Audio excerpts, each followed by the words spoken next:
and uh, and also a brief introduction about the board. Let me start with you, Hollie. If you can introduce yourself along with the QABA board. Sure. So I'm Hollie Benencosa. I currently reside in Utah in the United States. And I have been with QABA for about 4.5 years now. And I have just watched the growth, and it's just incredible. QABA started in 2012. What happened was some professionals in the field came together and decided that, first of all, there needs to be a credential for behavior technicians.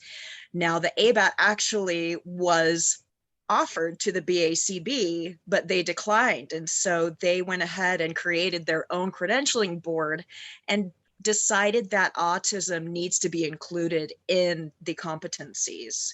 And the reason why is because most of ABA is used towards individuals with autism or other related developmental disabilities. Yeah, that's true. So, yeah, awesome. This leads me to my next question. Even though ABA is broader than being only used with ASD and other developmental disorders, but it's always related, or it's always comes with ASD, with autism spectrum disorder. So do you have an idea about why is this relation between ABA and ASD? So the behavior intervention for autism spectrum disorder, it's proven scientifically to help enhance individuals' lives. It's teaching how to communicate when there's a behavior. It's figuring out why somebody has that behavior and helping them communicate, helping them, I guess, quote unquote, voice what it is they need, what they're feeling, things like that. And so it's scientifically proven, that this evidence-based science is very effective in helping these individuals be successful. Okay, so what you're saying is because ABA has been proven as evidence-based for ASD, so that is why it's always come after ASD. Is that what you're saying? Yes. Okay. Yes. And, ABA is used in other, it's not just used for individuals with autism, but we include that autism because that competency, because that is what it's mostly used for. It's geared towards these individuals. I see your point. Okay. Let's talk about ABA in general, other than using ABA with ASD interventions. What other interventions can ABA be used to improve or to increase or decrease behaviors? So it's very interesting, but most of us use ABA without knowing it. For example, children, just, your own family, your own children, a lot of times you will use this, like the PREMAC principle. You might say, first you do your chores, then you can go play, or that's exactly what I did last night. Yes. Okay. Exactly. Okay. And then, a lot of times, or most times, this is what animal trainers use. They use applied behavior analysis when they're working with animals. So, training your puppy, getting them on a schedule, things like that. It's also applied behavior analysis. And I think a lot of people don't realize that they're using ABA when they're giving positive reinforcement when the behavior is what they want, right? Yeah, so what I can also see in other fields like SLP and OT, I think also ABA has been used, like you said, sometime without knowing that we are using actually ABA. So how do we differentiate between actual ABA and not ABA? So one of the things that we offer is we offer competency exams. And, you know, if I were a parent who had an individual with autism and I was seeking services, I would want somebody who's actually competent in applied behavior analysis. You know, right now in the world, there's people that are watching YouTube videos saying, oh, I'm a behavior analyst because I watched a YouTube video. Mm-hmm. This is not ABA. This is not ABA. We need people who are competent in the field. ABA is so much more than what people might think. You know, it's not only behavior intervention, but you know, there's a lot of legal and ethical things that go into it as well. Definitely. There's you know, skill acquisition, there's supervision that needs to be performed. So it's a lot more than what people are thinking. So having people that are competent, who have taken coursework, who have had supervision in field work and have passed a competency exam, these are the professionals that we want teaching our children and individuals with autism and other developmental disabilities. Yeah.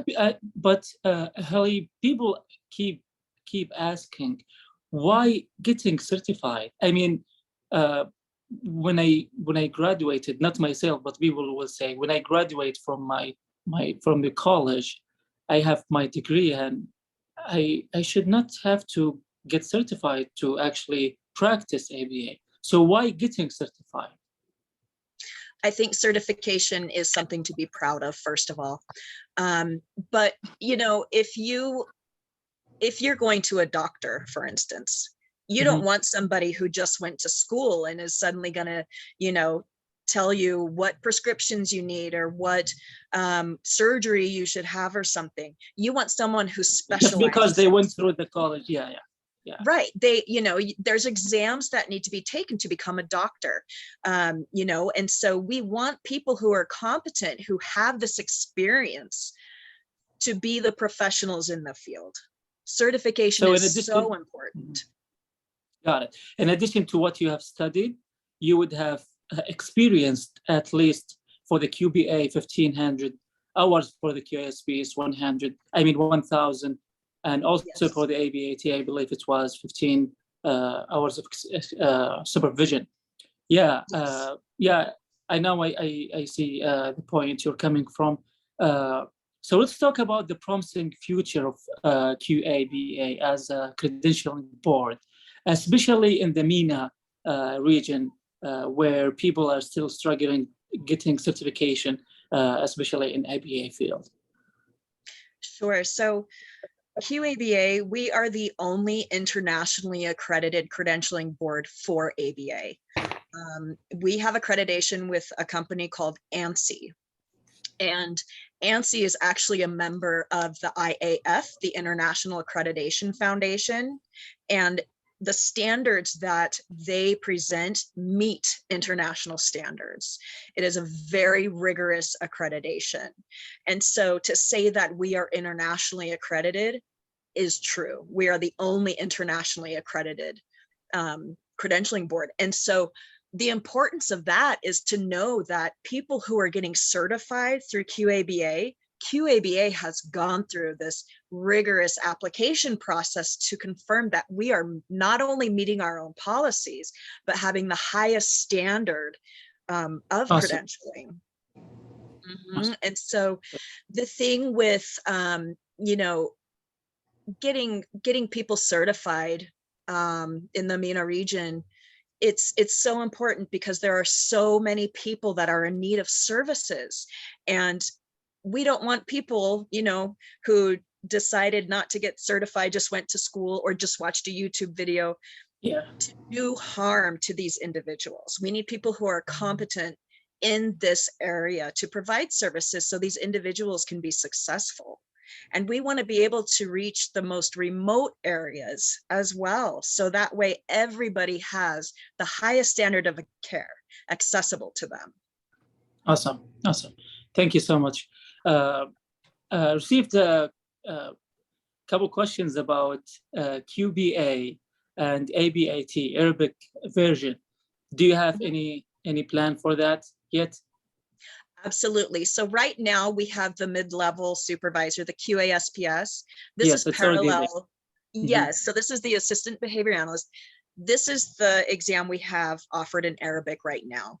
The next exam we are working on is the QBA, the qualified behavior analyst. The reason why we're starting with the highest level now instead of going straight to the ABAT is because we need to make sure that we have proper supervisors to go ahead and provide supervision to the lower tiers. And so the QBA will probably be released in Arabic towards probably the fourth quarter of the year. Awesome. Awesome. And for the ABAT, do you have any plan for that? Yes, this will most likely be done next year. But like I said, we want to make sure that we have the appropriate supervisors to provide supervision to the lower tiers. That makes sense. Awesome. Thank you so much. I'm really happy to hear that too. Let's talk about becoming QABA coursework providers and also the, what is it called? Continuing education providers. What are the requirements, or what do you need to see from platforms or from people who are individually applying to get certified as QABA coursework providers? Sure. So, quite honestly, I think they've made it too easy to become a provider. And this may be changing in the future to make it a little more difficult, but right now I feel like it's a very easy process.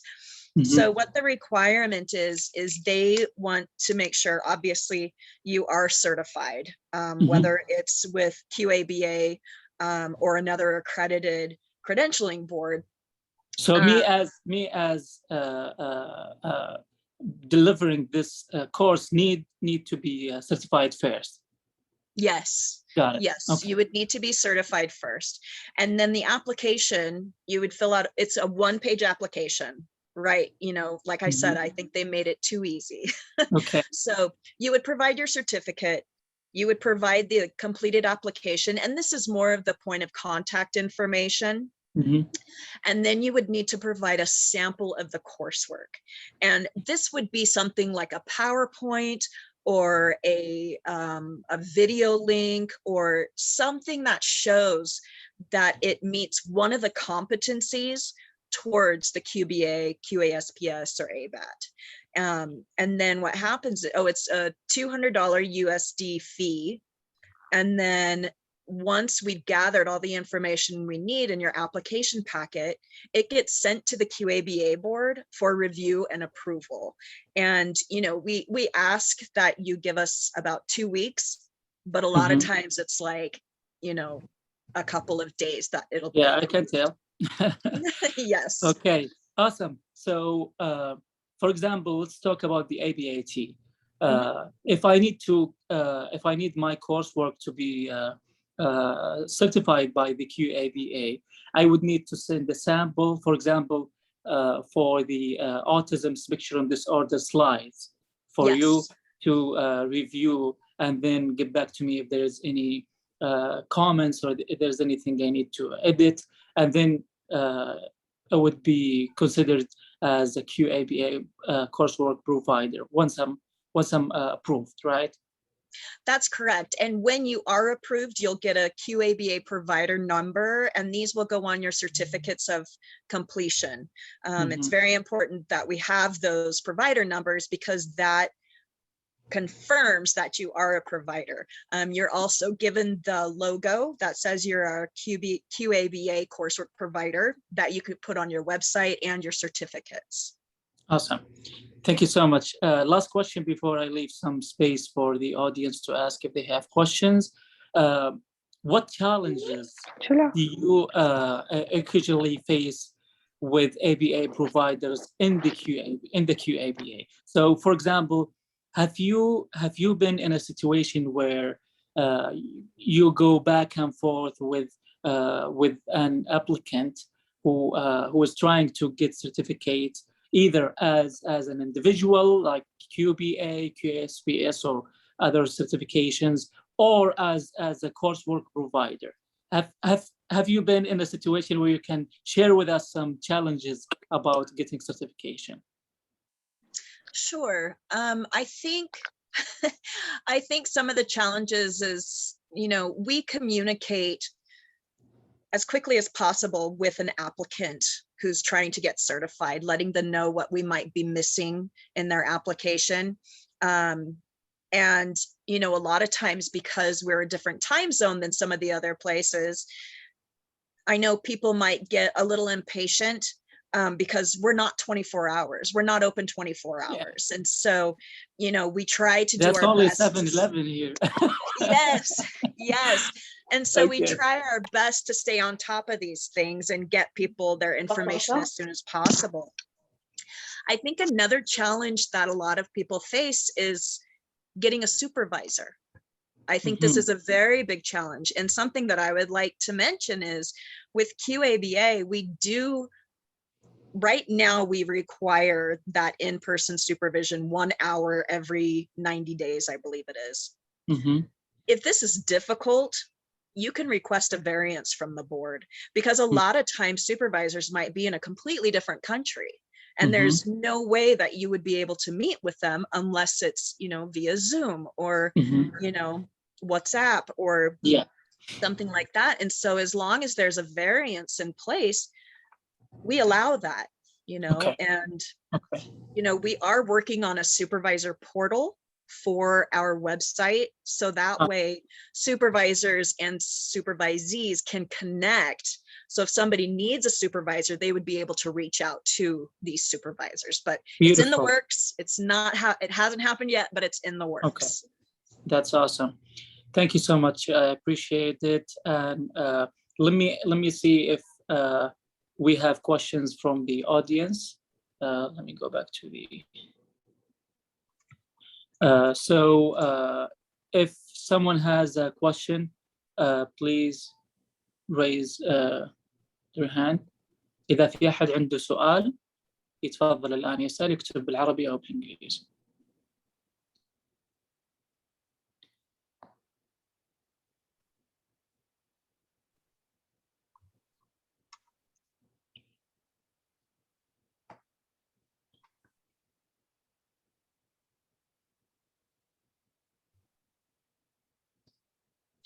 Can I just mention one thing, Masad? Sure, please.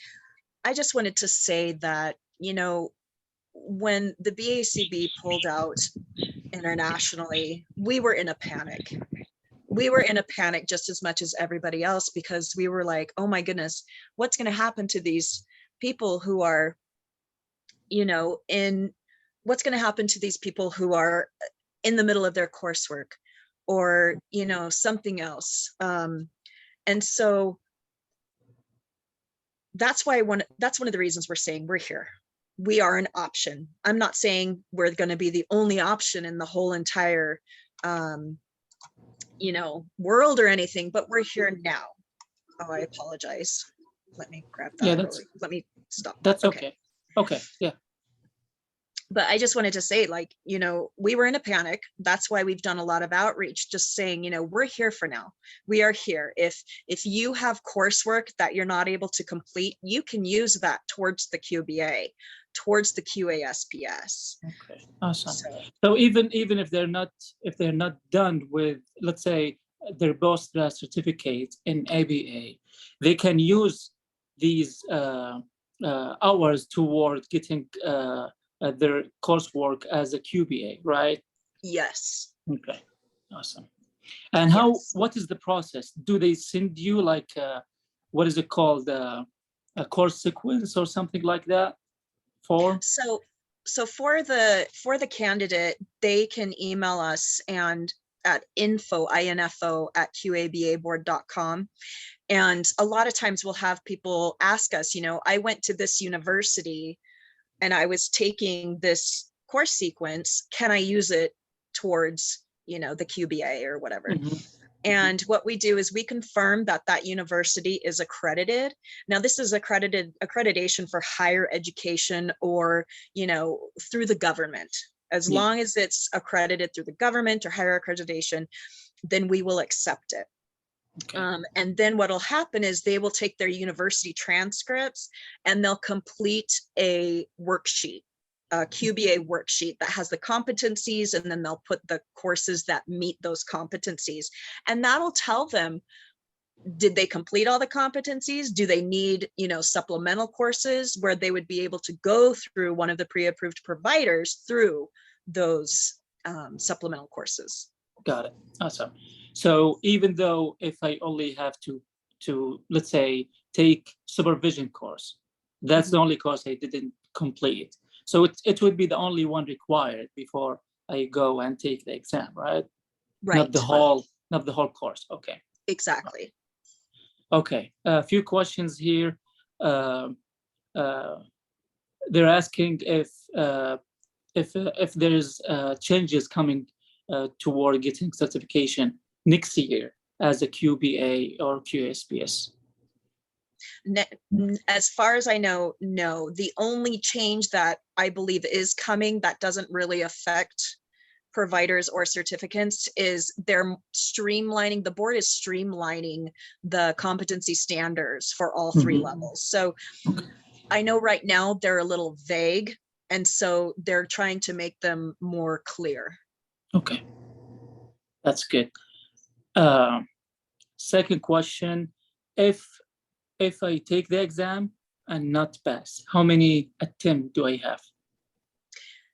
You may have 4 attempts in 1 year from the first attempt, if that makes sense. So yeah, say you take the exam today, then you would have 4 times in 1 year from today to pass the exam. And do I have to do anything other than reapplying for the exam? Like, do I have to take extra courses or anything? No. We want you to study.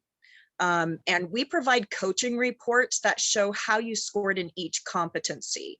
And we don't tell you the answers and, to the questions, but we will tell you how you scored in each competency. So that way, you know what areas you need to study in. But there is a retake fee, and we do provide cost adjustments for residents of developing countries. And so it's not, it's still expensive, but it's not super expensive as it would be, for like US or, Yeah, I understand. Okay. A question here about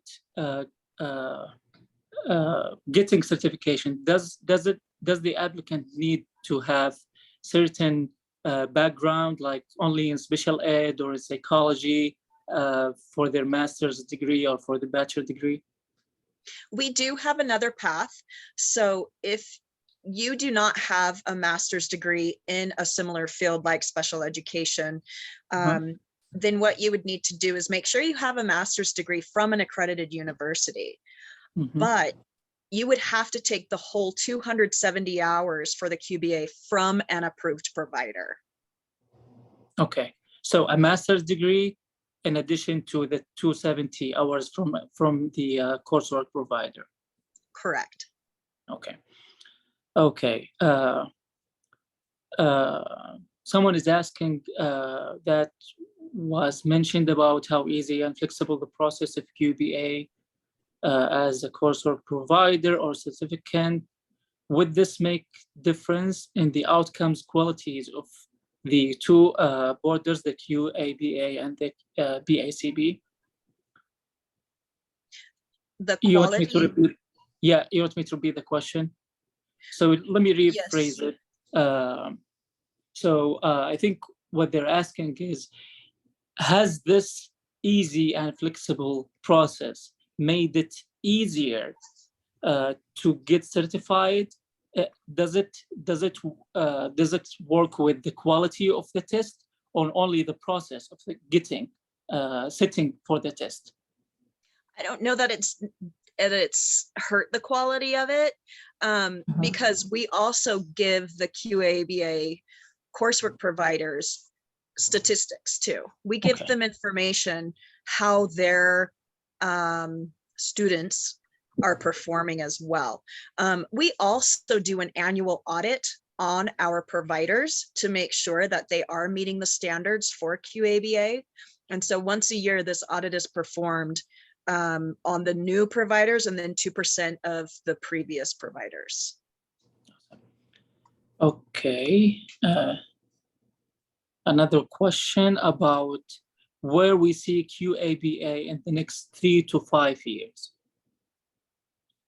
Well, this That's isn't a hard one. it is a hard one, but Okay. this isn't public information yet, but we are working on first of all virtual conferences where CE providers can provide courses for QABA certificates, because we know there is a need for more CE providers, because with our restrictions, because we haven't vetted all of the coursework for other credentialing boards, they're only allowed 2 CEUs for non-approved QABA CE providers. And so all other continuing education credits needs to be from someone who has gone through the process with you as QABA. Right.